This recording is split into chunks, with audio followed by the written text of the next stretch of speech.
I hope I don't have peanut butter in my teeth. It's not that close. No, it's not. Well, sometimes. Good evening. Welcome to What's New. Tonight we have a lot of guests. We have 4 people here. So first of all, we have Ron. I should introduce the ladies first, but I did it backwards. And Candy and Justine, and they are here about Pioneer Days. And then we have Katie, and she's going to talk about, what are you going to talk about tonight? Gardening. Pardon? Gardening. Gardening. It is that time. Okay.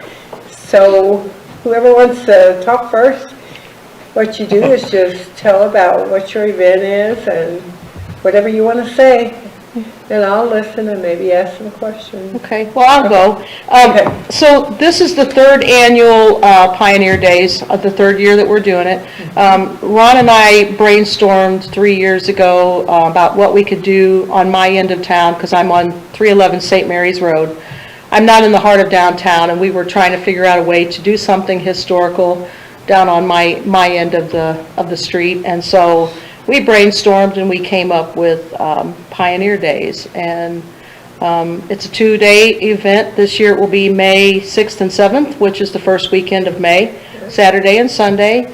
And it's growing, it's getting larger, and we're having lots of, what do I want to say, sutlers, crafters, demonstrators, that sort of thing. Many of the ones that were here last year, and then some new ones. So I'll let Ron talk more about that, because that's his area of expertise. We actually, if Charlie's ready, we actually have a short clip he's supposed to patch in, and he says there's a 10 or 12 second delay, so I'm watching up there to see if it comes on so we don't talk over it. Good day, everyone. I'm here at 311 St. Mary's Road in St. Genevieve, Missouri. I'm at the store Sassafras Creek Originals, and this is going to be the host of the 3rd annual Pioneer Days. I'm here with the owner of the store, Candy. Now, Pioneer Days is May 6th and 7th, so it's coming up quick, and it's from 10 o'clock to 4 o'clock, so we hope to see you guys there. Now, what are some of the things that we're going to have at Pioneer Days, Candy? Some of the things we're going to have that's really exciting and new this year is we have a real stagecoach coming, pulled by 2 mules, that's going to give people rides, and it's for a donation. Yep. We've also got a potter.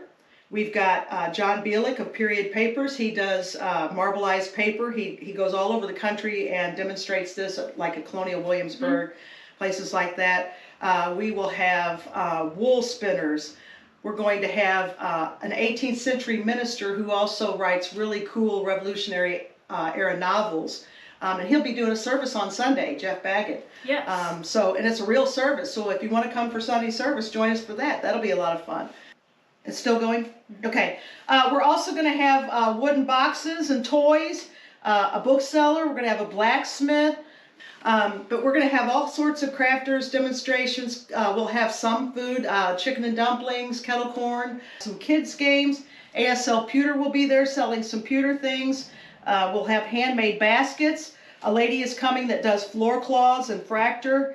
We'll have goat soap. We have antler jewelry. We're going to have candle dipping. That's right. We're going to have laundry demonstrations, laundry how it was done in the 1800s, especially the early 1800s. Right. I'm doing that. Yeah. We'll have sutlers, like Yes. that have early American type things that they would have traded with. Selling the their Indians. goods. Yeah, they'll be selling their goods. That's always a favorite with the kiddos. They like that tent. Gunsmith.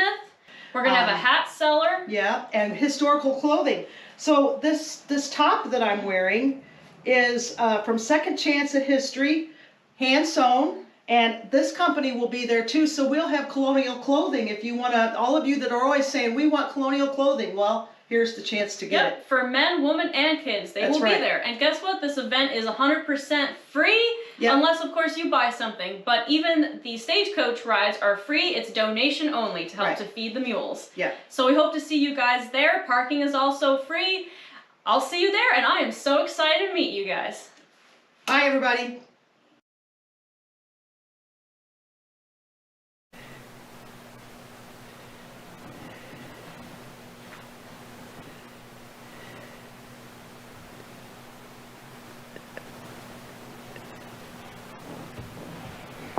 Okay, well, thank you, Charlie, for showing that commercial that we put in there. So, like the video says, there's multiple craftsmen and artisans coming from all over, and even some of the people that come to this, we've gotten feedback that people come as far as Ohio, Arkansas, and Illinois, and Kansas Arizona? City. Yeah, one's coming. We've had a message from a person the other day to come all the way from Arizona. Oh, how nice. So they're really looking forward to it, and we keep trying to get it to go bigger and bigger each year. And so that's what we're doing this year. We've got more participants than ever. Right. We've got a stagecoach coming. There's a gentleman from Waterloo, Illinois, who has a real stagecoach pulled by 2 mules, and he'll be bringing those both days from noon to 4, and it's a free ride, but, it's a ministry, so a donation to ride the stagecoach, but it's going to be a lot of fun. That's going to be very new. That's a new thing we're doing this year. That's neat. Yeah. Yeah. That's a good event. And Yes, it's in the nice part of the weather before it gets really hot. right, that was the plan. Last year it was really nice the weekend before, and then the weekend of our event it was 95 degrees. But this year we've moved it back 1 week, so we're hoping to catch that nice weather to where it's 75, Right. Right. not 95. Even 80s would be okay, but Right. not that extreme heat, so it's not going to interfere with Mother's Day. So hopefully this is a good time of year to, this is the first year we've done it the first weekend. The other 2 years it was, I think the second or third weekend. Yeah, in the middle. In the middle, It yeah. was Garden Walk usually was. Yes, we were at the same Garden Walk. time as Garden Walk last Right. year, but this year we were not able to coordinate that at the same time, unfortunately, because that actually, they paired well together. Right. But And they they just. draw a big crowd anyway. Yeah, so they that's just didn't, nice, they yeah. didn't have it, they said the 1st of May would not give them enough time to have some of the gardens Right. ready, so. And we're expecting over 1,000 people to come through. The last 2 years it's been over 1,000 and growing. So, Really? Well, that's Uh, great. Yeah. so that's our goal, is to keep growing it more and more people. Because it brings does- people to the town too, to go to Right. other places, go to restaurants, other shops, not just the Pioneer Days, but it Right. brings people to town. Right, because you can do our event in, 2 or 3 hours. So when you get finished touring our area, you can go, into town and look at the historic houses or some of the other shops. Lots of good restaurants to eat at while you're here. Very There's good, other B&Bs to stay at, so there's plenty of accommodations to spend the night. Also, if you camp, there's Hans State Park and Perryville Campground that's 20 miles south. So if you have an RV and you want to come, that would be a good place to go, and you could enjoy that. Yeah. I think the city ought to make for contained campers, they ought to use that where the the rest home was at, up on the hill. And if they're self-contained, so maybe check on that next year. Now that I didn't know about, where exactly is that? It's up right by the park, before the... Okay. Where that nursing home The is. Pear It's right Marquette by- Park? Yes. Okay. Yes. City pool. Okay, It's all concrete, uh-huh. Yeah. That's a good idea. yeah, Did not know about that.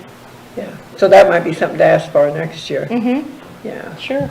Yeah, I like your event. I think it's really nice. Well, thank you. Thank you. Does Extension still participate too? We used to participate in Heritage Days in the Heritage fall. Days, but, okay. well, we were participating in the Garden Walk because the Extension Master Gardeners are, and Right. the Garden Walk is an extension program, so. Okay. And I was glad you mentioned that because that's coming up, May 20th and 21st. So the Right. weekend after, it's always the weekend after Mother's Day. Right. And that's a good event too. Yes. Draws a lot of people in Yes. town. It does. yeah. So are you guys yourself going to be demonstrating anything, or? I will be. I'll be a washerwoman, so I'll be demonstrating how they did laundry, more particularly in the early 1800s. But I'll try to get a fix-up where I can do up to the mid-Victorian period too. I noticed that when I do that in the past, that other museums' kids really like it because they can get their hands in the soapy water and wash the dirty clothes. And they do my laundry for me, so it's really fantastic. Great arrangement. Kind of like Tom Sawyer painting the fence, having all of his friends paint the fence. Yeah. Yeah, there will be lots of hands-on activities for kids to do. That's nice. Yeah, and also I wanted to mention the parking will be in Moses Austin Park. We'll have signs directing you there. And then we've rented a 6-person golf cart to shuttle people, Back and because it's forth. not a very long walk to my shop from Moses Austin, but some folks, if they have a few mobility issues, we can shuttle them up to the shop with the golf cart, and I will have a few handicap parking spaces across the street from the shop. But if you don't make it to the handicap spot, we will have someone that can drive you up in the golf cart and then take you back to your vehicle For if you free. have to park in the park. It's That's all a nice free. arrangement For too. free, yeah, the shuttle is free, parking is free. The whole event is free unless you want to buy food or some of the wares that Sutlers are selling or Right. Crackers are selling. And on that note, this is an event, some people might accept card, but if you're gonna come, always bring cash to an event like Cash, this. Right. That never fails. I me. take cards in the shop, but not all of the vendors Right. have the resource to take card. So, I won't be able to demonstrate this year. I'll be kind of overseeing things. I'll be dressed up and moseying around and visiting with people, but I won't be able to set up and do anything. But there's plenty of other people to be doing stuff. And you were the one waving in the video, right? No, I was the one actually holding the camera. yeah. Oh, He was taking okay. off That was one of So who our, was, that was one of our local militia members here. He's actually from Kentucky. Oh, The funny okay. thing is, the majority of our members in the St. Gen militia are not from St. Genevieve. They're Right. from surrounding areas, and some in Illinois and Kentucky, and I think we even got another member that's in Texas. Right. But he hasn't made it up here yet, but he's signed up. I think his family is why he signed up. His family is originally from St. Genevieve. So it's, yeah, they were on All over the when they place. had the muster. yes, yes. They were here. And that's one of the other reasons we wanted to have Pioneer Days, is there's a lot of folks who live right here in the middle of the most historic town in Missouri. And, we want to get them interested in their own history. Sometimes when you're in the middle of it, you just kind of take for granted where you live. I Right. find that with Williamsburg people, I'm like always so jealous of people that live in Williamsburg, and they don't ever go to the sites, they don't visit anything. And there's folks right here in our own town Right. that we would like for them to get more involved in the history of the town, but hopefully this is one of the avenues that they can use to do that. And I didn't go for years. I was probably in my 50s when I went. Shamefully. Yeah, I know, we all have. I grew up all around St. Genevieve, and I grew up in Jefferson County. I never toured the houses, not until I got my shop, and then I'm like, I think I need to go in some of these buildings.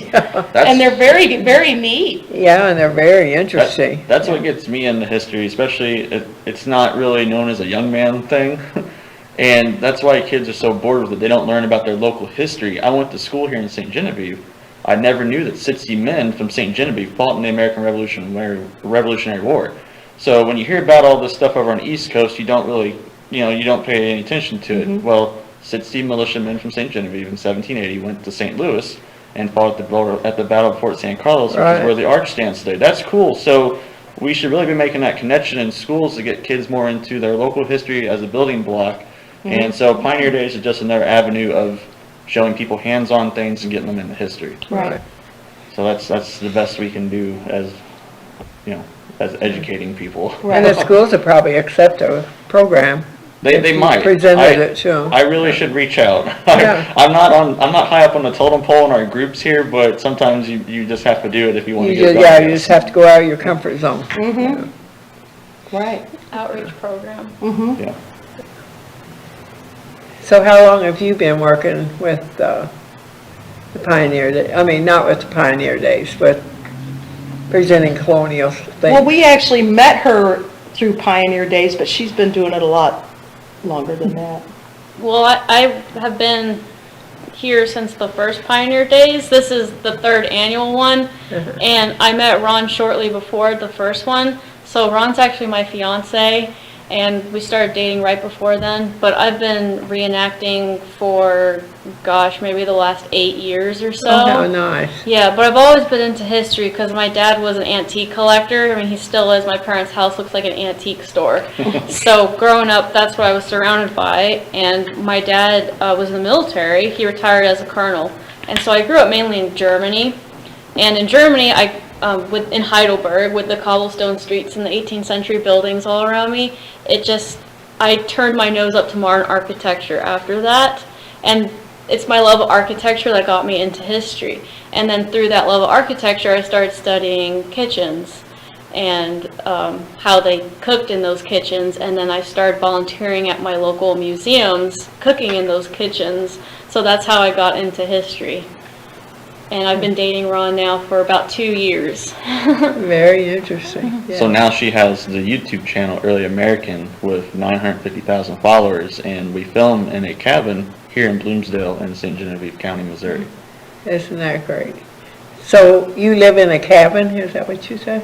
Well, that's where we film at. That's where Oh, we that's film. where you film. So we do the cooking from the late 18th century and early 19th century right there in the fireplace of this cabin. Oh, you're talking about Candy's cabin. No, no, No, no. No, we You're have our own. You have your own cabin? Yes. Yeah.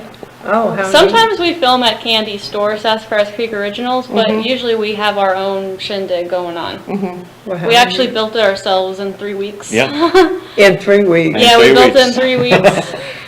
We were kind of pressed for time. Yes. There were issues going on, we had to do it.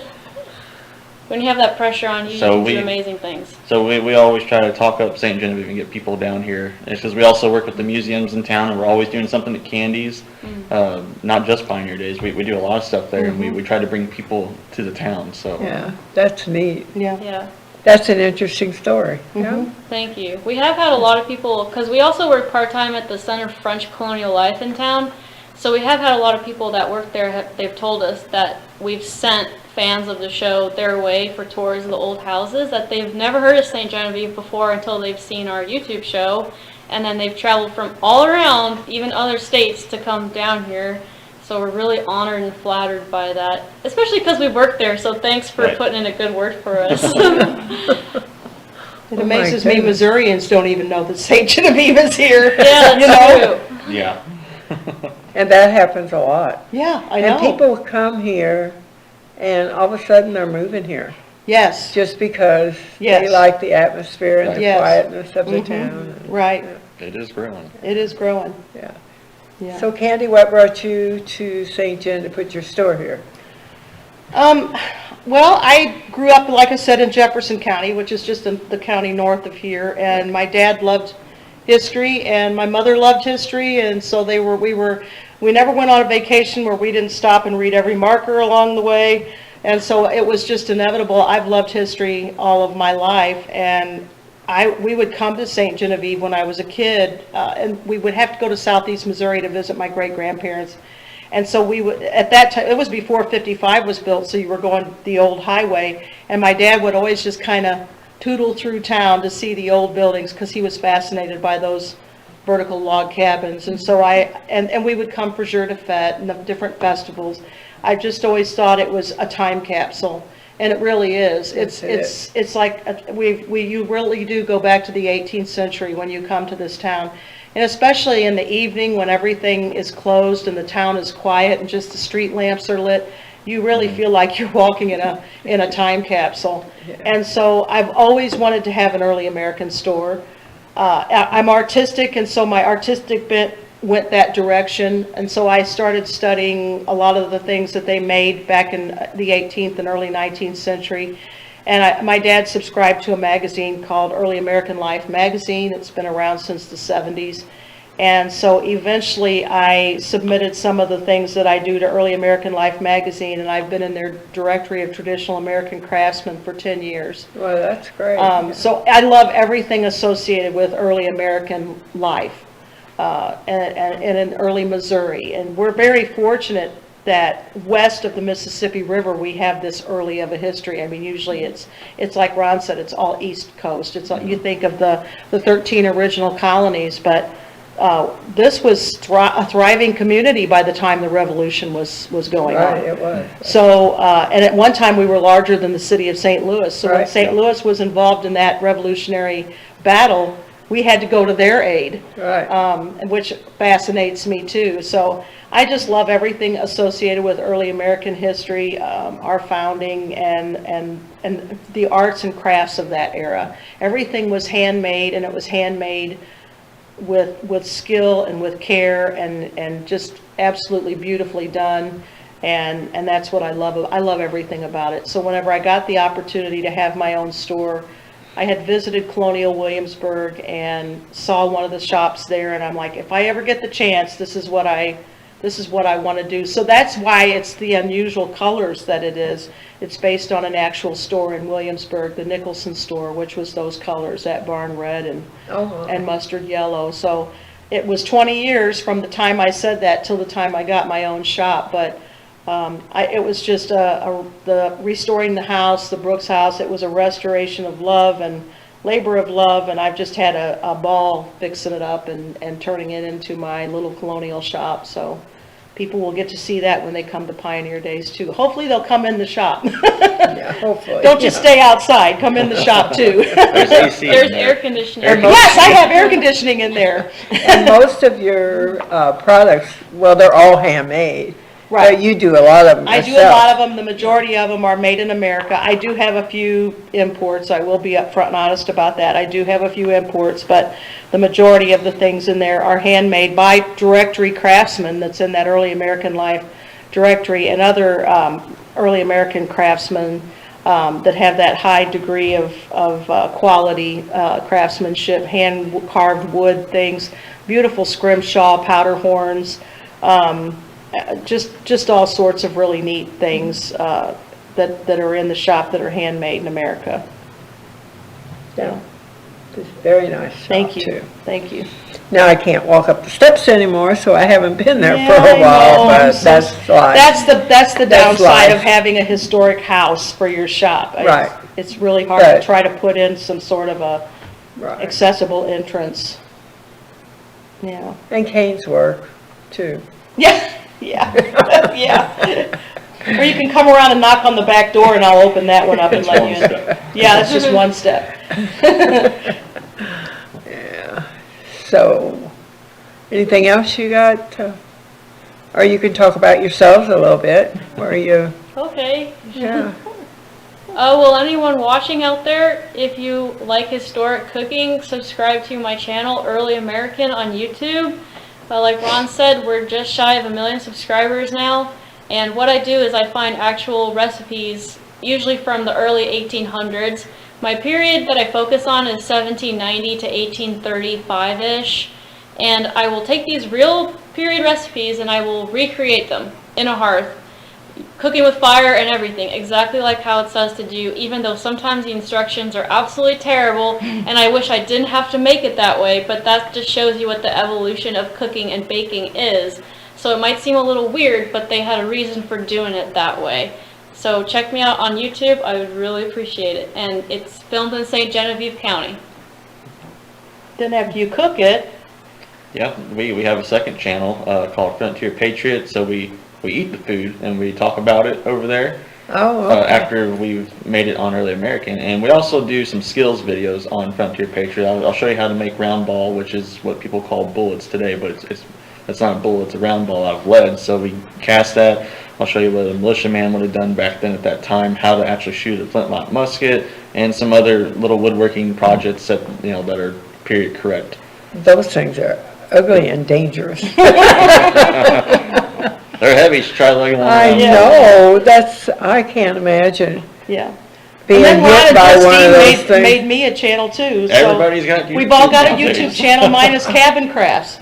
And Oh, so a lot of okay. the things that I make in my store, I demonstrate how to make them. I'm starting to share some of my secrets on my YouTube channel. I'm not near to the subscription rate that they are, but it is slowly growing. You've got about 10,000. It's about 10,000 YouTube. Oh, my subscribers. goodness, isn't And then that I started wonderful? offering craft kits to go with the craft Right. videos that I'm demonstrating to make it, because some of these things are hard to find for regular folks, or they have to invest in a great big roll of canvas or whatever. So I'm starting to provide the craft kits that go with some of the videos. So And we've had people mail us things that you've taught, like penny rugs, for example. yeah, then they'll make it and send it to Justine. Yeah, they'll mail it to us. Oh my gosh. And they'll accompany it with a letter saying, see, I actually watched the video and it works.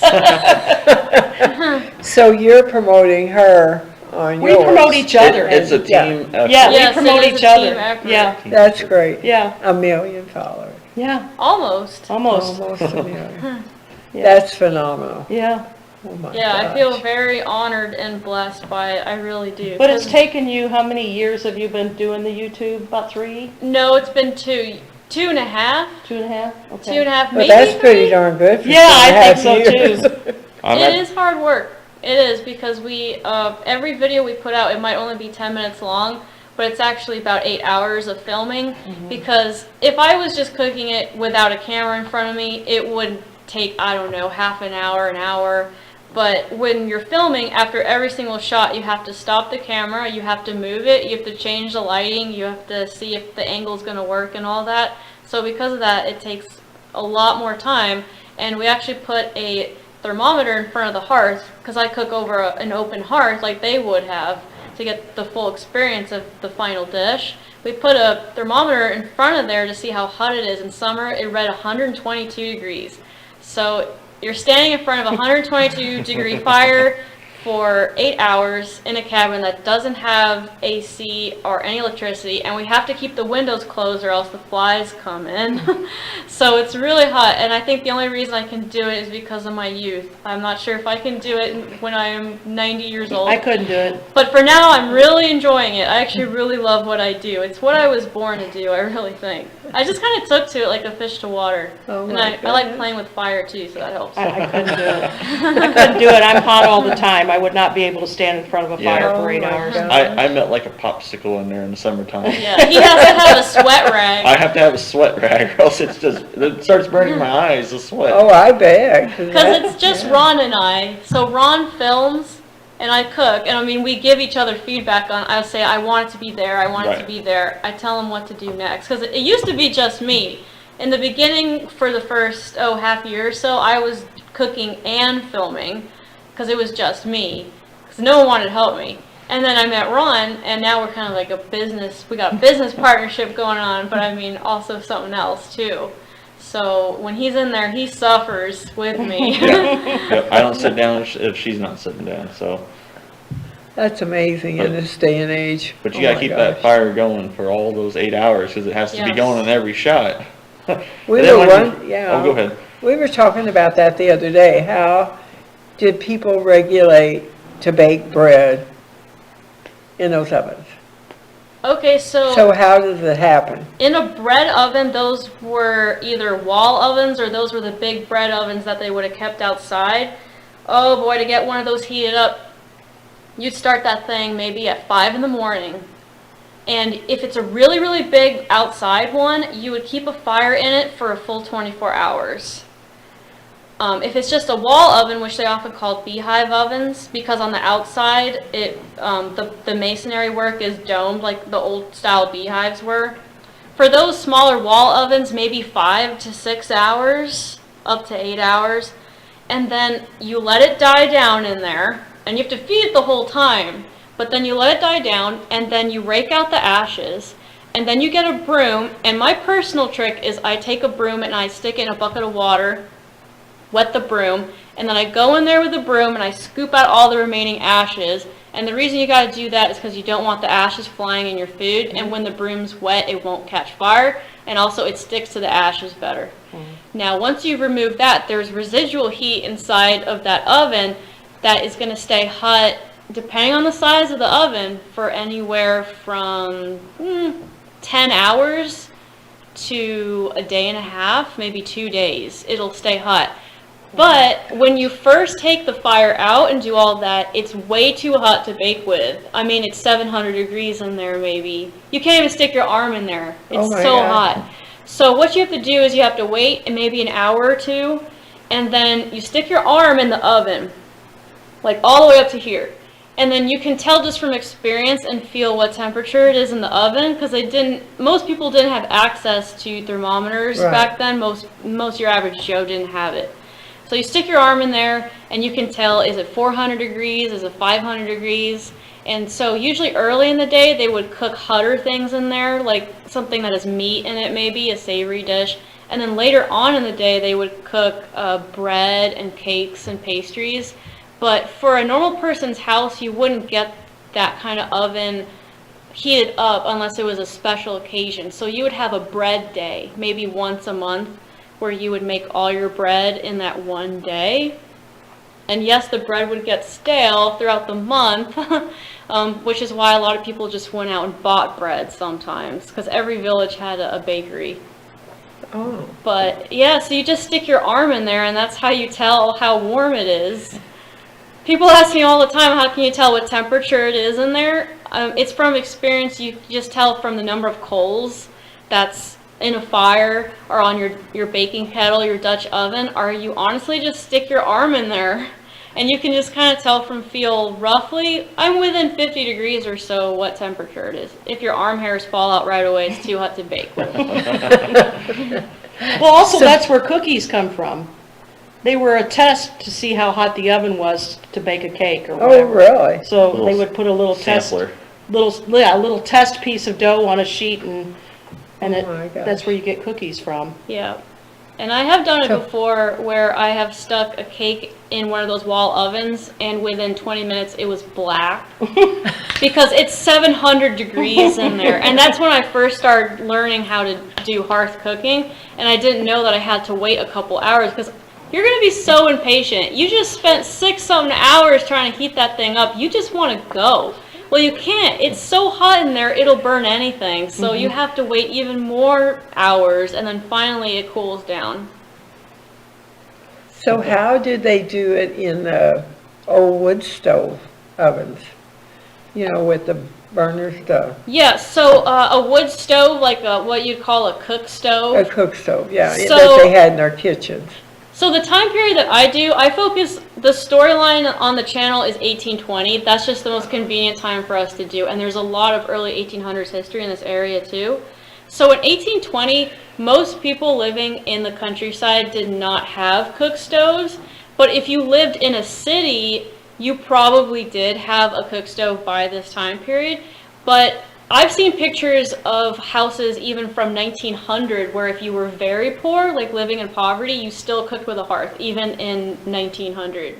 So it really was your economic status. But if you did have a cook stove in this time period, you didn't want the fire to die out. So you started it very, very early in the morning.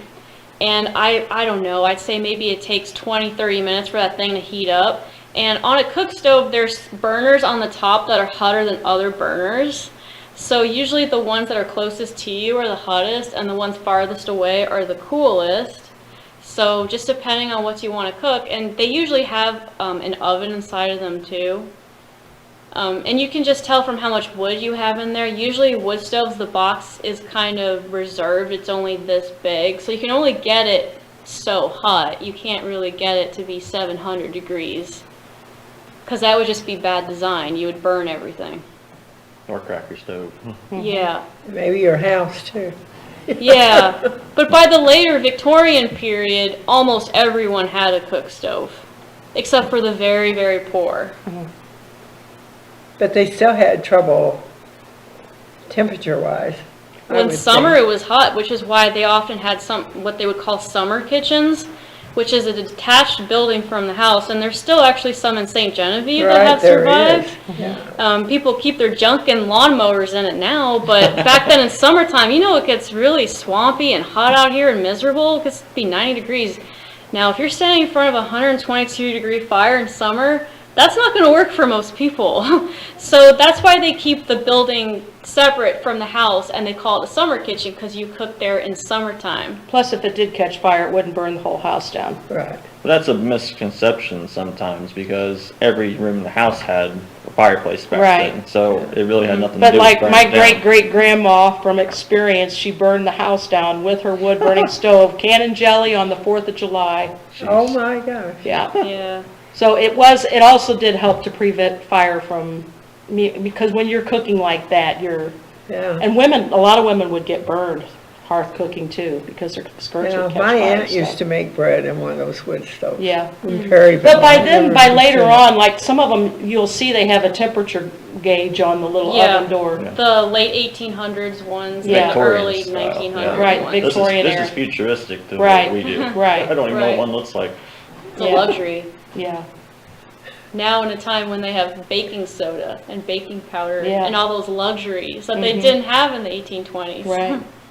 Yeah. So how were the breads and cream or tartar, egg whites, and a precursor to baking powder called pearl ash would be your leavening agent back then. They had yeast too. So, Or yeast as well. Yeah, they had yeast. But for things like cakes, so where'd they get the yeast from? Beer. Pardon? From beer. beer, ale. Oh, beer. What if there was no beer around? There's didn't beer bake around. There's always beer around. There's beer around. They also wouldn't wash out their dough bowls ever because there's Yeah. naturally yeast that grows in that dough bowl. And that goes back to biblical times. And also, I've read something about it grows on on the outsides of apples and potatoes. Yes, and you things can like you that. can make homemade yeast using potatoes and apples and beans. So it's all the fungus that grows on them that's the Yes, you yeast. just have to let it ferment in some water, and there's even yeast on a person's hands. How'd they find, well, that's history. How'd they find out all that stuff? Well, in the very Experiment. Yeast goes back to the ancient Egyptians, Yeah. like we say on every video. if you go back really far back, like the time Candy's saying, they would never wash out their dough bowls. And they knew that there was something in the dough bowl that would help their bread to rise, because they would leave the dough in that bowl for a couple hours, and then if it was a clean dough bowl, the bread wouldn't rise. Or a new one. So Or they that would was have their sourdough starter that they would just Yeah. keep and keep feeding and keep and keep feeding. Yeah, So they Somebody knew was something. really intelligent to figure all that out. they were. Yeah. Well, they had to depend on that sort of thing rather than everything just being available to pour it out of a box and, Right. you know, they were ingenious that way. Yeah. Like I And- said, it goes back thousands of years. Yeah, and they did cook food slightly differently than they do today to make up for that. So, for example, a lot of cakes back then, not all of them, but a lot of them were actually cooked flat, like modern day cookies are. And the reason for that is because if you cooked a cake this big without a leavening agent, unless you whip the egg whites so hard for an hour, which your average mom at home doesn't want to do, it's going to be the densest brick you've ever had because there's no baking powder, there's no baking soda in it to make the air bubbles in it. So to get around that, they would bake a cake flat. Pound cakes used to be flat like cookies. They used to actually have a pound of sugar, a pound of butter, Pound a of pound of flour. eggs, all that. That's why it's called a pound Pound cake. cake. But they were cooked flat like cookies. And I tried it from an actual late 18th century recipe. And by the way, back then recipes were called receipts. Receipts. They were Yeah. called receipts because it's a list of instructions. So that's why they called it a receipt. And a lot of people still called them receipts even until the 1950s. Some people did. My grandma did. Yeah, so they would cook these things flat so that the texture and the chewiness was a lot more palatable. And probably the taste wasn't that great. Oh, Actually, it tastes it pretty tastes good. really good. Is it really? Tastes good, There yeah. was a lot of sugar. Now, there's some things that are a little different. Like, they didn't use vanilla extract very commonly back then. They did have vanilla extract, but you had to be very rich to afford it. Thomas Jefferson loved vanilla ice cream and chocolate ice cream, so they did have it. But instead of vanilla extract, you'll see a lot of rose water in cakes from the time period, a lot of orange flower water as well, Or liquor like brandy. a lot of alcohol. A lot of alcohol or There's nutmeg. alcohol in everything. Sometimes it's frustrating that, oh, they really put wine in that, and it just ruins the dish for a modern palate. But they liked it like that. And a lot of nutmeg. That was Oh, very yeah, a popular, lot too. of Oh my nutmeg. gosh. Yes. In both desserts and savory dishes would be nutmeg. I found a recipe for an omelet. I think it was from 1812, and it has nutmeg in it. Oh my. An omelet. I like nutmeg in my green bean. I like it in my pumpkin pie.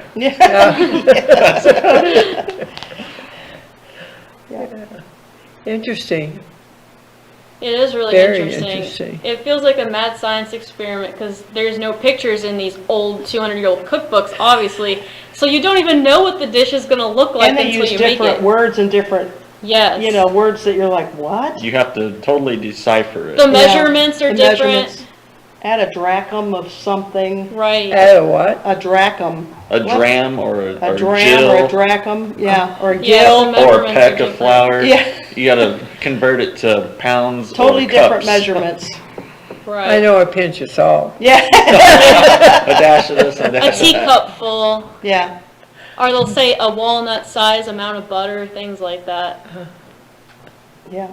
Well, standard measuring spoons and measuring cups weren't, They were They didn't nowhere do that, around, yeah. Yeah. They probably use their hand a lot. right.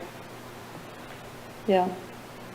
My grandmother never, she wrote recipes down, but Oh, yeah. most of the time she never followed them. Yeah, I'm not, in my I have a day-to-day daughter like life, that. me too, I'm a pinch here, a dash there kind of person. And it always turned out. Somehow it does. It's muscle memory, just remember how to do it. Mm-hmm. Very, very interesting. Thank you. We don't want to take away any more time from our gardener person, Well, too. we got another 40,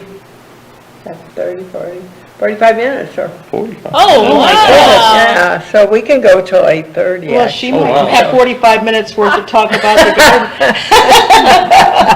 I just don't want to hog all the time. Yeah. I've already given one talk today, so. Oh, Do you okay. guys mostly do floral, or is it crops, or what's in your garden? So I'm a horticulture specialist, so Okay. I cover She knows everything. from lawns, gardens, to your tree in your yard, to.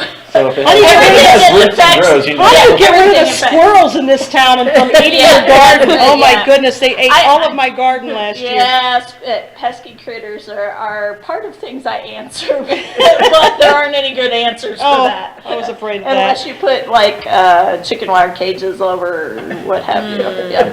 Or, you know.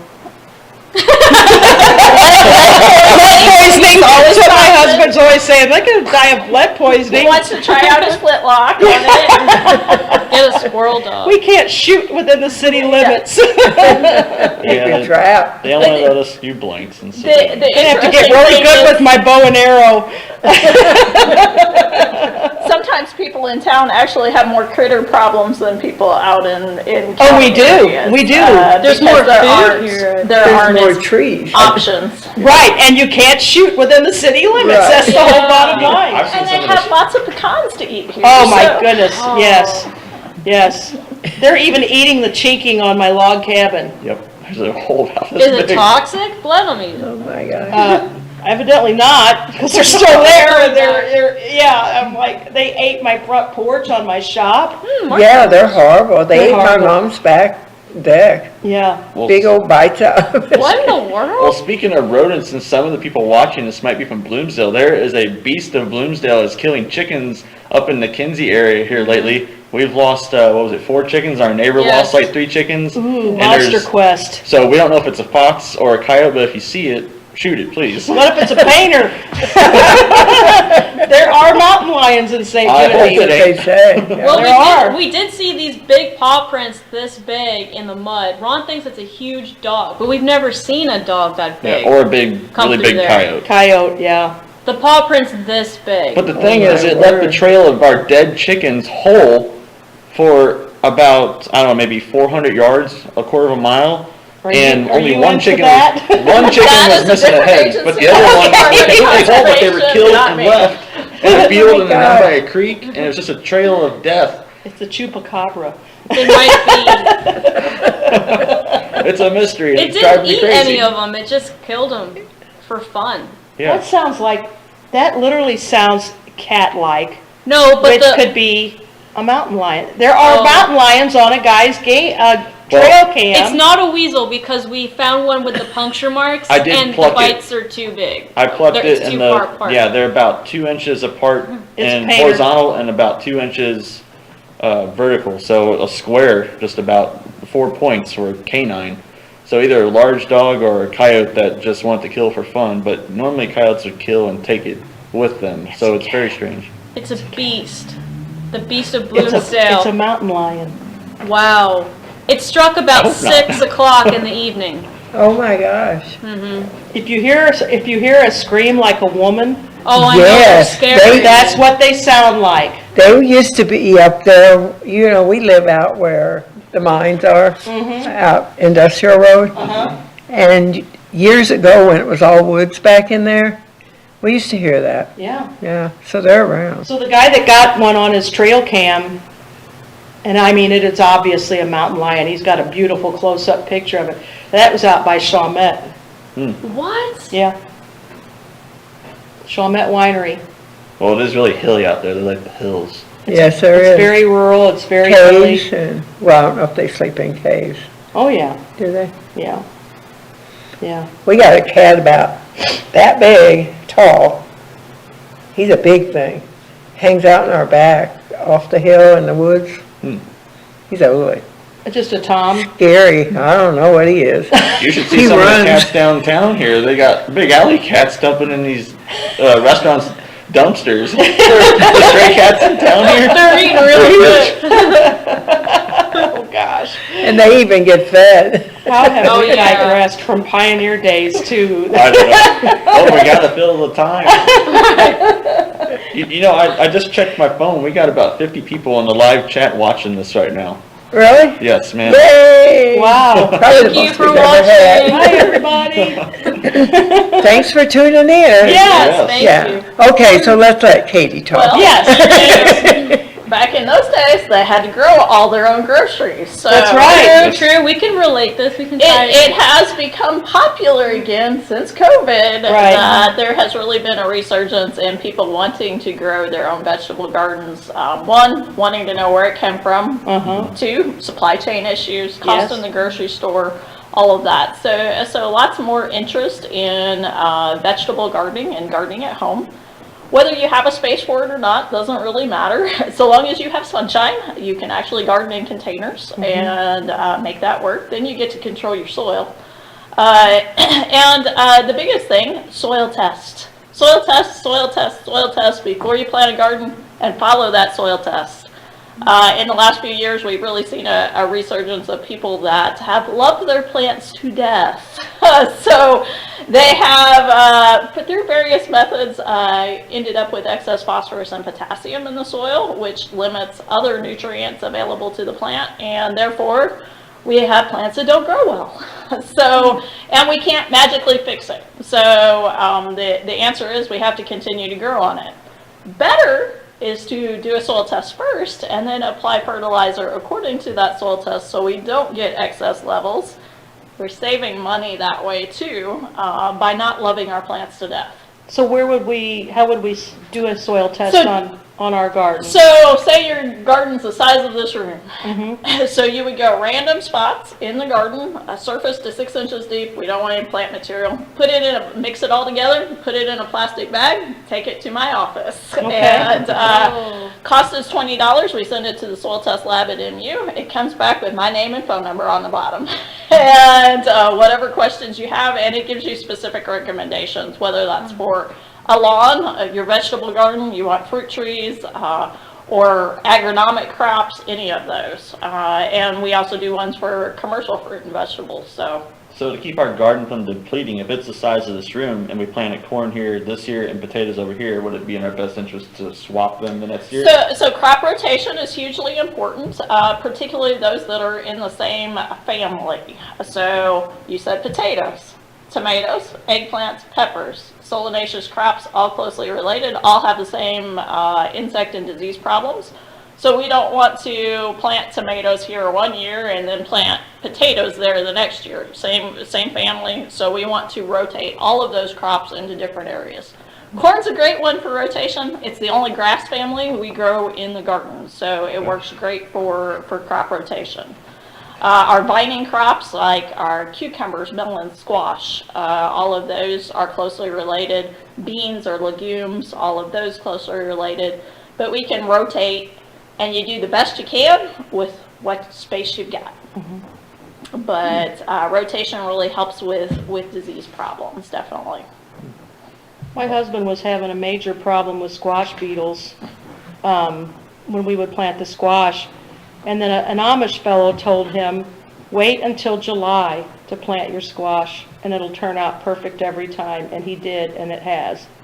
Because they die off or something. He's been lucky. So I grew squash, pumpkins, and gourds is my absolute favorite crop. I grow over 200 different varieties in my personal garden. Wow. And to plant, usually if you're planting for a fall market, it's mid-June to July. The squash bugs are still a problem. Really? They are still a problem. But sometimes I usually tell people if they're interested in those crops, you usually have beginners like the first year, and then it becomes work after that. I mean, they've just been a battle. But they are one of those insects that is a constant battle. Oh my gosh. And You have to pick them off, hand pick? you can, honestly, duct tape works really good on the eggs. The eggs are in clusters on the underside of the leaves. Right. Duct tape Oh. works great to peel those off and not damage the plant. And then you can, I always say your favorite torture technique after that, we can burn it in your fire. That's kind of fun. I like food to taste buggy though. I like to fold it and pop it like bubble wrap. So, you know, your favorite Wow. torture technique for those insects that are bugging you. It's a good show tonight. Very I'm graphic. thoroughly impressed that you grew 200 varieties of squash. Yep. We actually just ordered, or we've just planted some heritage varieties of fruit trees Oh that we yeah. got from Monticello. Okay. Yeah, don't ask me the type off the top of my head. I don't remember right now. But I did a ton of research into what apple and pear trees they would have had in North America pre-1830. And a lot of them are the ones that they had at Monticello. So I found a place that offers them, and we planted about 25 of them. Now, a lot of them are really good for cider. That's what I was going to say. Yeah, They were they're good for apples. cider. They might, I don't know, I've never tried it before, but I'm so curious to see what it's like. So how long does it take for them to mature to bear apples? Well, it depends on the size you get. The ones I got are already, maybe 5.5 to 6 feet tall. So I'm hoping I'll get some fruit out of them, not this year, but maybe next year if I'm really lucky.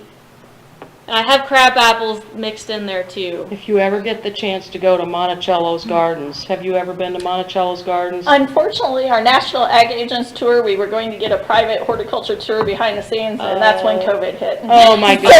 I was devastating. so upset. If you ever get the opportunity to go back, it is so worth doing. They're unbelievable, his gardens, absolutely gorgeous. And you can buy the seeds in the gift shop, the different varieties of the seeds that he kept very, very specific diaries and the temperature of the day. I mean, it was Thomas Jefferson. He recorded everything. Okay, so, He's a very interesting man. He Yeah. actually brought macaroni to America. yeah, Really? yeah. And that's ma'am. something you can also put Macaroni and nutmeg in. cheese. Yeah.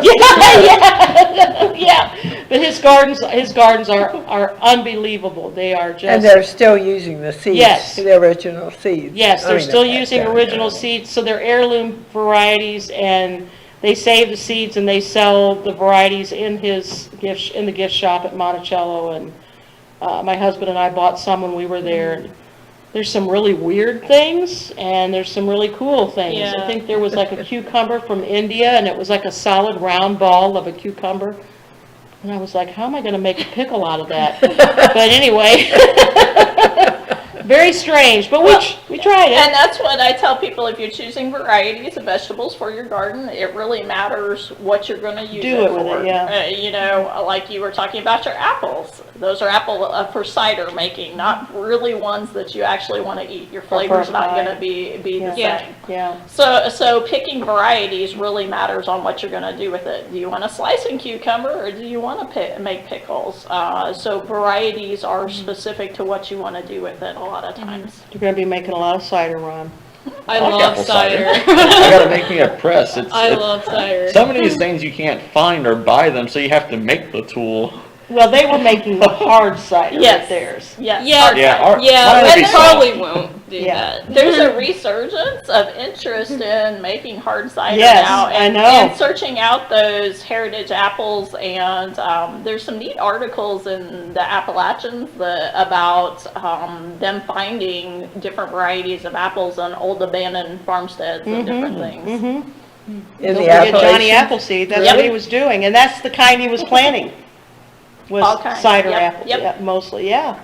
Very, very cool. Well, I'm hoping if the apple trees get going really good, we can take those apples and for a future Pioneer Days, we can sell fresh squeezed cider. It's one of my favorite drinks ever. But will it be the right time of year? That's May. So you have to Fall- hold those. We'll have to do a fall version of Pioneer Days. Ourselves. Oh, my goodness. Have an Well, apple cider day. Yeah, apple cider fest. Yeah, there we Yeah, go. we can have our Kinswick has own the apple day. butter, St. Genevieve's got the apple cider. That's right, apple cider festival. You heard it here first. Yeah. Yes. The Yes. trees don't even have the And first we even apple have on a it big yet. brass pot we can make apple butter. Yeah, What am I doing? We're making more work for ourselves. we are. We always do that though. Every other day we come up with a new way to torture There's more ideas than there are time and money and And energy. hands. Yeah, helping hands. Cash, yeah. Yeah. So Katie, all your squash, do you save your seeds every year also? No, I'm lucky I get them picked. In the fall is, you know, I just finished up my crazy busy time. I have to teach classes when people are not outside, Oh, you know, okay. in the garden. So January, February, March are really crazy, and then in the fall again, it goes crazy. My schedule goes crazy again. So I get them picked, and they make a nice display, and then the compost pile is fun. What comes up on that sometimes. Yeah, I don't save seed because I don't have time, honestly. I could because the fun thing about pumpkin, squash, and gourds, we actually grow 4 different families, but and they will cross within each other, but not across those families. So pumpkin, like a jack-o'-lantern pumpkin, and zucchini are Cucurbita pepo, so they're in the same family, and they are pollinated by bees. Squash, cucumbers, watermelons have separate male and female flowers, so we need bees to pollinate them. The male flower goes directly to the stem. The female flower has the squash or watermelon. You can actually see it underneath the flower. So it takes bees to get the pollen across, and then they can cross-pollinate. So if we had zucchini and a jack-o'-lantern pumpkin and we save seed from that pumpkin next year, we might have an orange-looking zucchini. Because that's how crosses work and how they develop new varieties, all of that. Interesting. Interesting. I'd eat it. You eat anything. So, caveat, if you're gonna eat it, don't eat a jack-o'-lantern. It's not worth the effort. They are bred to be ornamental. Right. Not much. Yes, Yeah. but there are lots and lots of good varieties out there that are very edible. And I would also say that it is worth the effort when you have the right varieties. I grew up making kusha pie, so that's the green and white striped squash looking. They can be up to 40 pounds or so, and we always make kusha pie. We never made pumpkin pie.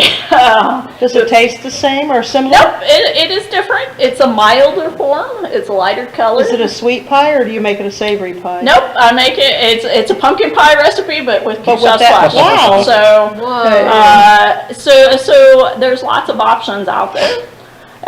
You've made a pumpkin pie from scratch, didn't you, last year? We actually did Yes. 3 pumpkin Right, pies from yeah. scratch. One from the 17th century, like the Pilgrims would have ate, and then we made one from the late 18th century, from the 1790s, and we made one from the 1820s, from 1823, I believe. And we compared them, and they were all 3 different. Turns out the early one that the Pilgrims would have had, they didn't have any flour to make a crust, so they made a custard and used the pumpkin as the cooking vessel. And it was the prettiest thing ever, but it didn't taste that good. It wasn't sweetened or spiced up. Right, yeah. But it was beautiful. So, and pumpkins were originally grown for their edible seed. We think Right. about, as you said, the Yeah. Pilgrims and pumpkin pie, Right. but they were actually grown for edible seed originally. And then they became known as pumpkin pie. They are unique to North America, and the settlers taking them back to Europe. So they are unique to North, South, and Central Americas. The other interesting thing about them, we always think about pumpkins and all of that for Halloween and decoration. Well, they became that symbol after World War II. What happened in World War II? Most people got refrigeration in their homes. So they could put the pumpkin out on the porch and say, I don't actually have to eat this now. I have a refrigerator so I can keep food in a different way. So they became a symbol of bounty and were set out on porches as decorations starting after World War II. And And, then Libby's made canned pumpkin. and interesting fact on that, number one, pumpkin growing state far and away by anything. Ooh, I'm curious to know that. It's a neighboring state to Missouri. Illinois? It Really? is Illinois. Really? And because the Libby pie processing plant is in Illinois, Wow. they grow 90 to 95% of all the processing pumpkins in the U.S. because of the processing facilities in Illinois. So if you buy a can of pie pumpkin, most likely it was grown in Illinois. So And you kind of live neat in that you. Illinois. One good You thing know, my about Illinois.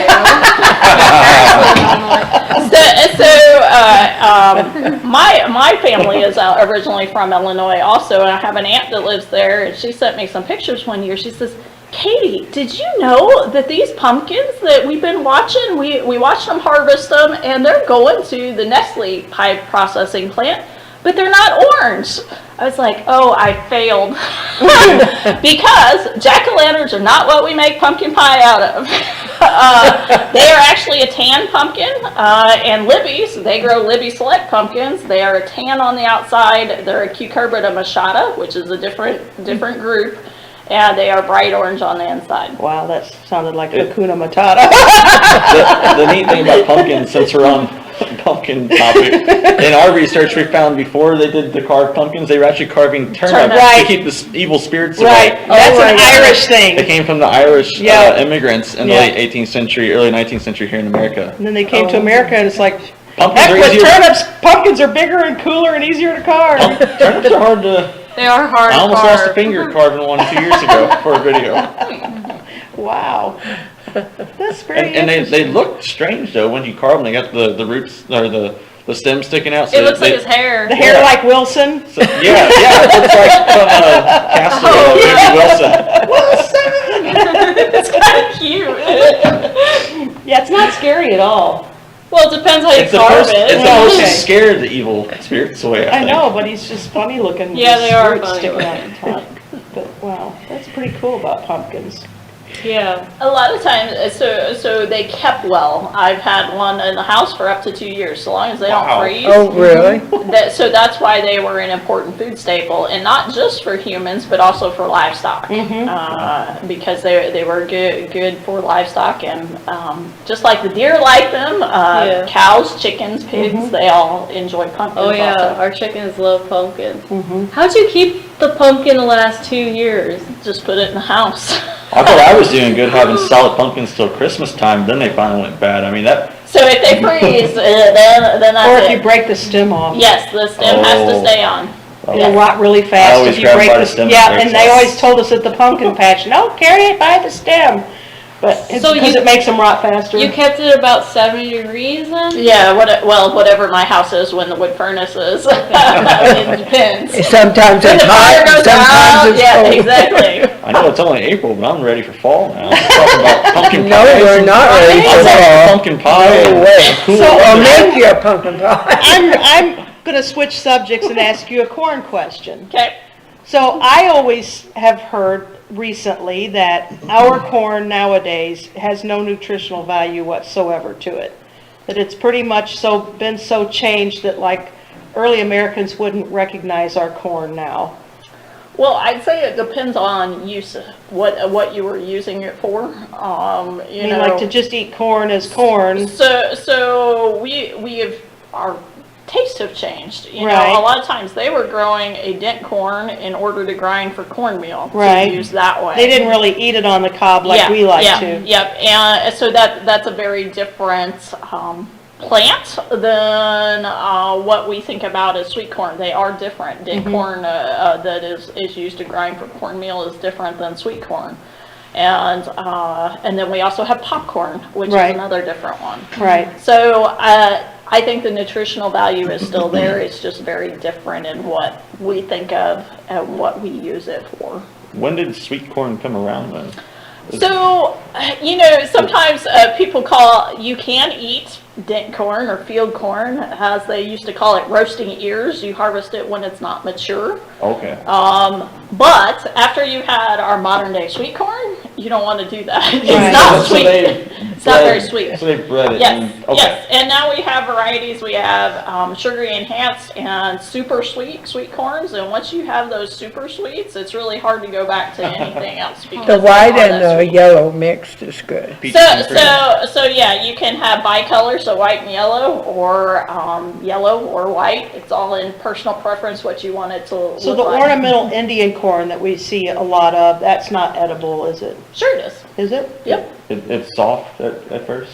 It would be before, yeah. So all corn, when it gets mature, it turns hard like Right. that. Okay. So And even that's when you grind even it. if you left your sweet corn and you've missed it and you left your sweet corn, it'd turn hard, and that's Okay. where they get the seed. Okay. Sweet corn or corn in the garden is interesting because it is wind pollinated. The tassel is the male flower, the silks are the female flower. So if you have Indian corn in your garden and sweet corn, you do not want to plant you need to, it's 250 yards, it's a long distance because wind travels a long way. Or planting date, you do not want them pollinating at the same time because you will notice if they cross, your sweet corn suddenly will have red in it and it won't be sweet. And we know that it crossed because color-wise, that's how we get the bicolor corn too, that's a cross. Oh my gosh. And the other thing is that we eat the seed, so we know. We got a live Let me caller. get you on speaker here. I don't even know if they can take live. Okay, hello, what's new? Got a question? Yes, am I live? Yes, you are. Is that okay? It's Carla from New York. I have a question. Do you guys enjoy living in the cabin and the 1820 experience? And do you guys miss the modern day conveniences of this century while you're living in the cabin? So when we're living in the cabin, I definitely miss the I'm air sorry, I can't hear you. conditioning. What'd she say? Okay, she said she can't hear you, so. Oh.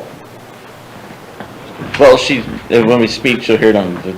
Will she hear it on the computer. On the computer, okay. Yeah, you should be able to hear it on your computer. Could you turn the volume up a little bit, maybe? You answer. Yeah. Okay. I can hear you now. Okay, try it again. The thing I miss the most is definitely the air conditioning and having plumbing for the sink, because the amount of dishes that we have, and when your hands are covered in chicken slime and you don't have a kitchen sink that you can just turn on and wash it, oh boy, that sucks real hard. That is not 1820s language. Well, you know what I mean though, so I definitely miss that. Where's our caller coming from? She said New Okay, York. did you get to New York. hear it? Yeah. Yeah. You got any more questions? Great job on the videos. Thank guys. you. Keep up the great work. All right, you. thank you so much for calling. Where were you from? NYC. New York City. New York City. Oh my goodness. We're far away tonight. Yay. Very cool. Thank you very much. Got any more questions or was that it? Oh, okay. Thank you so much Thank for you, calling. bye. I Bye-bye. didn't even know you could take live I didn't calls. Okay, people, call in. Open forum. Ask quick questions, pumpkin questions, squash Call the number. questions. Is the number on the screen? How do they It know must where be, to yeah. call? Yes, there it's it on the is. screen. Yeah. 573-883. Grab your phone. Dial it. You know what to do. We're waiting. That's funny. Oh, that was hilarious. Have you ever had that? Have you ever had callers call in? We've had, when Pat, now I can't think of her last name. She lived, what was her last name? Pat, that lived over here in the White House. Oh, anyway, she used to call us every week. She was our faithful caller, and then she got sick and passed away. Oh. And we really missed our nightly call. Yeah. Oh, no. Every once in a while, somebody else will call, but not really too often. Huh. But they're welcome to anytime. They Yeah. can chime in or ask questions And or, it's already like after 9 o'clock in New York City. Yeah. It's good that you guys have this show for people that are local to come on and talk about what's going on, right. and people that can call in if they can't make it in here and ask questions. That's really neat. Yes, it's very nice. And I don't know how far out. I know when some of the guys were overseas, they would watch it on YouTube. Right. Oh. But we okay. don't, I think maybe, I'm not positive, but I think they have a counter now. They didn't have one, and then they started with one, then they didn't have it, but I think there's one now. Okay. So any more, Katie? Well, we are, it's the 12th of April, so hopefully, typical rule of thumb, our last average frost date is April 15th. So you could have cool season crops in the garden right now, so your radishes and lettuces and cabbage and broccoli and cauliflower, they'll take some cold yet. But our tender crops, like everybody's favorite tomato, we really need to wait, even though hopefully we are through our last frost date. The week outlook looks like maybe we are, but we live in Missouri and weather can change, as we know. But tomatoes really need to wait till we stay warmer a little longer and the soil temperatures warm up. So while you can plant it now, ideally we wait a little longer, 1st of May. And it doesn't really grow well as cold. They do not grow well. They will sit there. If you Yeah. planted one now and you planted one May 1st, that one on May 1st will be way bigger than the That one you one. planted 2 weeks earlier. Yeah, I Plus, if heard it's that really before. rainy and cold, your seed will rot in the ground. Yes, and working the soil, we don't want to work the soil when it's too wet. That's why planting is going full speed right now, because the ground is dry. I'm excited. Hello, welcome to What's New. Good evening. We love their show, Early American and Frontier Patriot. But I have just one question I just got to ask, and I just want to understand the culinary experience behind that shrimp pie thing. Why Yes. did that not turn out so well? I love that shrimp pie. It was buttery, it was salty, it was delicious. Ron, well, he wouldn't even try it, so I can't say he hated it because Ron don't eat seafood. Nope.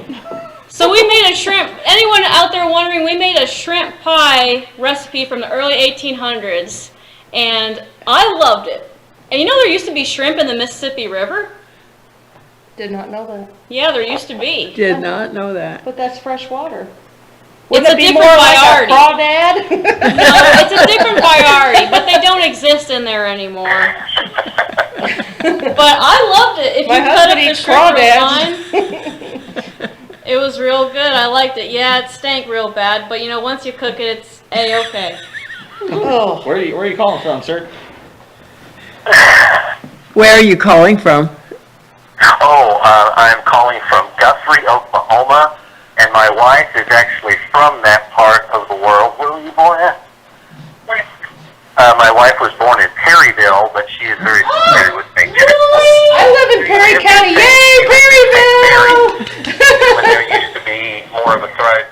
She lived in a place in St. Mary's that's no longer there because I guess the flood finally took out the downtown area. Right. Okay, so what family did you say St. Mary's was? I mean, Perryville and St. Mary's? The Vincents. Oh, Vincent, V-I-N-S-O-N. I've heard of Her parents used to own Saline Inn. And their last name was spelled V-I-N, what? S-O-N probably, huh? V-I-N-S-O-N, yeah. Yes, because my name is Vincent, my last name, V-I-N-C-E-N-T. So, Oh. yeah, Okay, so well, that is fun, yeah. Yeah, thank you for calling. Yeah, thanks a lot for calling. And make yeah, that shrimp we pie. fantasize about coming to the things that you put on, including the thing you have in May. But, and my wife and her family lived there in the early 60s. In the Okay. 60s, In the okay. 60s, Oh, okay. okay. Yeah. Yeah. Well, come to our, like, Y'all go ahead and hang up now. okay, we have lots of Airbnbs around here, so come on down. Yeah, please do. Okay. Or come on over. Yeah, huh? thank you, yeah. Yeah, Thank you. thanks so much for calling. Thank you. You bet. Thank you. Bye-bye. Bye-bye. I have a question. What is the most nutritious vegetable I could grow? Oh So my. I am not a nutritionist. I am on the growing side, so yeah, I don't know on that one. Sweet potato. But Extension can answer that question for you. I'm just not the right one to ask. Okay. Call us with your answer. Yeah, I know they say we should eat lots of leafy greens, lots of cruciferous, which is broccoli, Right. cauliflower. Because they say Cabbage. They say Brussels beets and sprouts. avocado are superfoods. They are. But are they the best ones to eat, or is there something better out Well, there? I think it's variety. Man and- cannot Yeah. live by beets alone. I don't think there is a best. I could live off avocado. Ooh, not But me. you gotta put something else with Right. avocado. You need a You combination can't of just things. eat like meat Right, or just potatoes right. or just junk food all the time. Yeah, well, Yeah. definitely not that, Yeah. but all these, I'm learning. I've heard that the more colorful the vegetable is yeah. or whatever, the better it is for you, with the exception being like cauliflower, that's white, but it's still very good That's for you. true. You can put something on to make it color. Yeah, like cheese. Well, there are colored cauliflower. Yes, there are. Vegetables now come into all colors. Yeah, every color of the, yes, they are, they're very colorful. Although a lot of them that are colorful when they're raw, when they cook, they lose that color. Right, Oh, yes, and there's a whole lot of people out there who are into the eating nothing but raw vegetable movement, but. Oh, I can't even imagine the smell. Of If you raw know, vegetables? no, if you know what I mean. I thought we weren't going there. the- What are we talking about? What are we talking about? It's hard to digest. Oh. Okay, next question. Someone please call. Actually, yeah, please do call. I thought you told us not to bring that up, and then here you do it. I don't follow my own rules, you know that. Back to beets. I like mine pickled. Oh my goodness. So if you want a unique fact about beets, they have multiple, if you plant one beet seed, it will come up with multiple beets because they have multiple, Like eyes. well, it's not eyes, it's just multiple embryos in the seed. So, really? so that's why if you want beets at the right size, you really have to thin them, even if you thought you spaced your seed out, because they have multiple embryos in that individual seed, you have to thin them. Okay, so if you don't, does it crowd them and then they just don't Then produce they very just well? don't produce bulbs, which is what we eat. Although Right. you can eat the tops, you Right. know, the tops are edible also, so, but depends on what you get. Has anybody, Good, a call to the rescue. I hope they're calling collect. hello, welcome to What's New. Hi, this is Lee. I'm in Calvert City, Kentucky. Oh. All right, you got a question for our lovely fun people? Yeah, they're a lot of fun. I They just are. called to support them because they're good friends of mine. Miss sweet. Candy, Justine, and Ron. We Is love that you Lee? guys, and we love your videos. Thank you, Lee. Lee. We'll see you at Pioneer Days. Well, you wanted people to call, right? Yes, please. We needed you to call call us. when Justine talked about something that was unmentionable. Oh, Fire about winds. the winds. She knows. She knows. Okay, I do have a question for Justine now. Okay. We'll see you at Pioneer Days. Okay, what's your question? But my question is, where does Justine, who makes all Justine's clothes? Who makes your clothes? Do you do that? Oh, okay, well, it's kind of one little thing from everywhere. So I get a lot of my clothes from Etsy.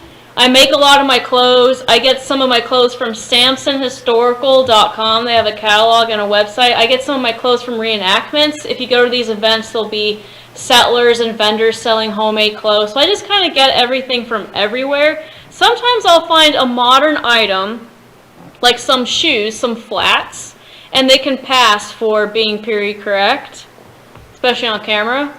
So that's a very cheap solution to that. You can get those from eBay sometimes. So it's, Evil Bay is what I call it. Plus, we got a lady coming that makes clothes for men and women, and we've also got a hat person coming, so Yeah.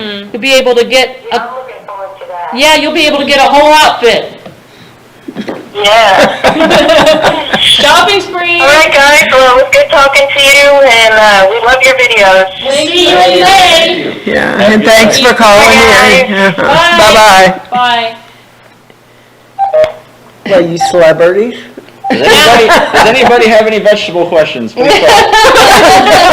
That's all right, they call my office. We have a vegetable on hand We here. have a vegetable expert, that's right. Come on, you know you want I've to already call. learned some things, Oh, I've learned a lot. even though I kill Yeah. things, Dale's the You taught one me that a grows lot. things. My Yeah. hubby grows it, I can it, that's our deal. Yeah, it works. Are there just two types of beets, a red and a yellow? There's pink. Oh, I didn't know there was a yellow beet. No, there are actually, there's some, and I'm not gonna remember the name, that actually have concentric rings in them, so kind of red and white stripe. Oh, good. Here's some vegetable questions. Here's a vegetable question, maybe. Hello, welcome to What's New. Hi, my name is Vivian. I'm from upstate New York, and I was calling to find out about Ron and Justine's house and how they're getting along with it. And I wanted to let them know about where to put which of the barns and to follow where the sun goes. And I'd like to hear some more about their home. Okay. Ron's gonna answer that one. So, the only update I have for you, ma'am, first of all, thank you for your call. This Saturday, we are meeting with the guy that runs the bulldozer who's going to help us lay out the foundation and start digging for us. And we got the outhouse done last week, and our road is in, and that's about as far as we are at this point. We'll work on the great. layout. You're getting along fine then. Yes. Yep. Once we get the foundation done, it'll be hammer time, and I'll be out there building every day that I can. And so as we go farther and farther, we'll start laying out more of the property of where things will be at as we see it to our eye. It looks good on paper, but things always change until you see it in person. Then you can really set it in stone where you want it to be. Plant the rhubarb to the south of your house. Okay. Noted. Well, we're actually gonna go solar, so we're gonna be off grid. We're gonna have some modern amenities because we do want to grow old in this house and be realistic about it. And take a bath. So we are and take a bath. Get outside, it's raining. Oh man, I don't even know how smelly I'd be during a drought. But so we are gonna face the solar panels facing south and all that. And I designed the house so that there is a cross breeze in every single room. And we're also going to have a wood furnace that's going to heat up the whole house. So we're going to be off grid. And a fireplace. We planted, well, in a couple of houses that we've been in, we're on a farm now, and the best place to plant the rhubarb is on the south corner of the house. And She would know. many of rhubarb and strawberry pies we have, so. So unfortunately. Must be good. We cannot grow rhubarb here in Missouri like you can in New York State. South side is not good here because we get too hot. Yeah, so we're too. we actually need shade on our rhubarb, and even then, sometimes we're not as successful as we would like. I love rhubarb, and I am always disappointed when I kill mine. Oh, no. It gets like Africa hot here, Yeah, man. unfortunately, yes, It does. it's a jungle out here. on rhubarb. What's the opposite of a I'll have greenhouse? to send you down some rhubarb. There we go, that's a good idea. Yeah, you Yes, just send please. us your rhubarb. Especially if it's already cooked. No, you can't ship a pie. Need a degree at it. Okay, you all take care. It's nice listening to you. Thank you. Yeah, thanks for calling in. Good luck. Bye-bye. Bye-bye. Bye-bye. There was a call waiting call coming too. Yep. Line's free. Yep. Somebody was trying to. Yeah. Dial now. Yes, dial now. We're ready for you. That's funny. Oh, my. Yeah. This has been a fun show. It has been. Yeah. it really Okay, has. so more on the beats. Nice segue there, Making Iris. I didn't hang it up. Oh. Now call. Now you can call. 30 seconds, you'll get a set of free Ginsu knives. No, more beats. How far do you have to plant your beets apart then when you thin them? So, the seed of beets is fairly large, so you can plant them 6 inches apart or so. This better be about beets. Hello, welcome to What's New. Hi, I just wanted to say that I really love what Ron and Justine and Candy and the gardening lady does. Yeah. Her name is Katie. Her Katie. But I wanted to also let you know that I am the wife of the husband that called in a while ago that couldn't remember what town I was born in. I am so happy that Ron and Justine and Candy are preserving the history of St. Genevieve because I lived in St. Mary's from the time I was born in Perryville. Our family lived in St. Mary's until I was 11. And then my father passed away and we had to move out of state to live with grandparents. And now when I try and find information about St. Mary's, it's like every little tidbit I find about the history of St. Mary's or that area, St. Genevieve, Perryville, it's so important to me for my memories as a child there.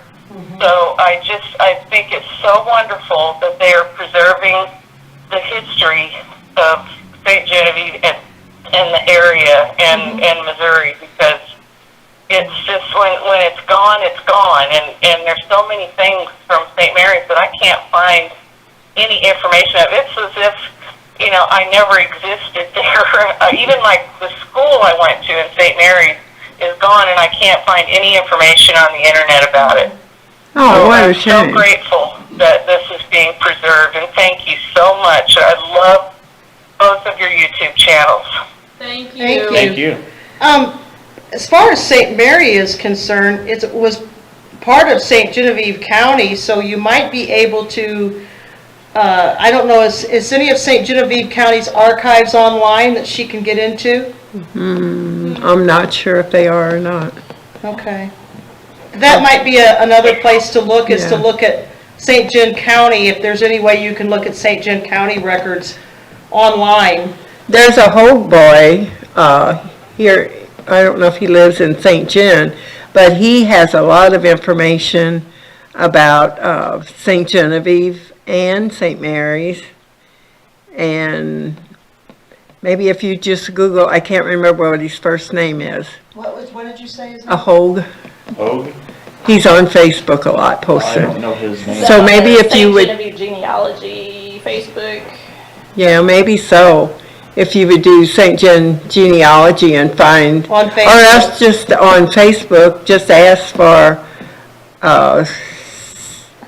mention a Hogue, Is it H-O-G? H-O-O-G, H-O-O-G. H-O-O-G, okay. H-O-O-G. Okay. Yes, and then, Thank you so much. yeah, and then maybe say something about St. Mary's or St. Genevieve Hogue with information or something like that. Maybe it'll pop up. Yeah, because, you would think it would be, out there somewhere. It's got to Right. be. I can't believe that, the town I grew up in has been Right. wiped out. Yeah, and it's, I know do there's see people pictures that, on that's Facebook. A lot Yeah, smaller those are than the it ones used that to hold be. It place. had a population of 635 people when I lived there. yes, it did, yes, It yeah. was a thriving little town. Yes. I think I have seen a Facebook page where every once in a while somebody will post St. Mary's memories, they call it. I think that's the Hogue boy that does it. Is it? I Okay. think so. Yeah. Yeah. And they've shown pictures of like the train depot and the grocery store. It's really neat. Yeah. In the 1920s Yeah, there, Sunny, they had that a was the beautiful grocery store, garden Sunny. at the train depot. in Yeah. Yeah, that is so awesome. Thank you. Thank you so much. You are welcome. You have a wonderful You too. evening. Thank Thanks for you. calling. All right. Thank you. Bye-bye. All right. Bye-bye. I understand that because my high school in Germany, it's a military one, there's trees growing in the cafeteria now because all the troops pulled out of that particular base in Heidelberg and they sold the high school back to the Germans and they haven't really used it for anything. I heard that the auditorium, they have allowed some German teenagers to come in, kind of like a YMCA situation, but the rest of the school is just abandoned. So I've had some friends that have gone back and have snuck in there, and it looks like Chernobyl in there. There's Oh my trees God. and bushes growing in there. It's just crazy. it's kind of sad to think about it. Yeah. And St. Mary's has lost so much They have. with the floods and that, and then And of course the then the tornado. tornado. Yeah, Yeah. that antique mall. Yeah. That was there. Right, Yeah. yeah. So you grew up in Germany? Mostly, but I was born on an Air Force base in Tokyo, Japan, and I lived in Seoul, South Korea for 2 years. I lived in Charlottesville, Virginia for 2 years, and I moved from Las Cruces, New Mexico. White been Sands everywhere. Missile You've Range. been everywhere? You've been in Illinois for about 10 years now, right? Yep, so the way that I got in this area is because there's an Air Force base in Illinois, and my dad got stationed there, so that's how I got to this area. Oh, my goodness. Yeah. Well, welcome. You guys are doing a great thing for St. Genevieve. Thank you. And look, it's 8:30, so we're going to be cut off. We can still talk, but it's not going to be aired anymore after 8:30, so. Well, If thank you you want to very- tell everybody goodbye. Yeah. Goodbye, goodbye you, everybody, everyone. for joining Thank you us for tonight. watching. Thank you. Thanks for calling. Well, it's great to have such a big audience. Yay! These guys are Pioneer Days. Yeah. Yes, come to Pioneer Days, and then for you local people, the children's plein air is the 19th and the 22nd. So bring your kids and let them paint. We have great prizes and ribbons and awards, cash awards and ribbons. Awesome. And the age group is we added 3 to 5 this year. So now we have from 3 to 18. So All good. come on in. Anybody's got little ones, bring them by. Sounds fun. It's down at the Moses Austin, right by the railroad trestle and the creek down there, so, off of Main Street. Sounds like fun. So, okay, good night, everyone. Good night. Good night.